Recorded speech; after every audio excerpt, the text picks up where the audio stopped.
పౌరుబాటు అని చెప్పి వైఎస్ఆర్ కాంగ్రెస్ పార్టీ ఆధ్వర్యంలో ఈ నెల 12వ తేదీ బుధవారం కూడా చేయాలని చెప్పేసి కలెక్టరేట్ దగ్గరికి పోయి పెద్ద ఎత్తున ర్యాలీ ద్వారా కూడా కలెక్టరేట్ దగ్గరికి పోయి అక్కడ ఒక మొమ్మనాటి నుంచి వెంటనే కూడా ఈ ఫీజులు బకాయిలన్నీ కూడా చెల్లించాలని చెప్పేసి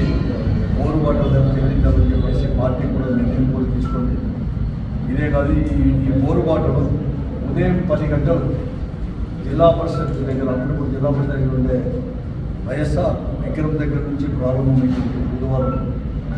12వ తేదీ. అదే కాకుండా ఆ రోజు మా పార్టీ ఆవిర్భావ దినోత్సవం కూడా అక్కడే ఆవిర్భావ దినోత్సవం జరుపుకొని 10 గంటల కల్లా కూడా అక్కడ ర్యాలీ ద్వారా కూడా మేమందరం కూడా పోయేసి జిల్లాలో ఉండే పార్టీ వాళ్ళందరూ పోయి కలెక్టర్ ఆఫీస్ పోయి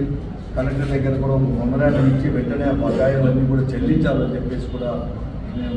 వాళ్ళ తరఫున కూడా అడుగుతున్నాం. అందుకోసం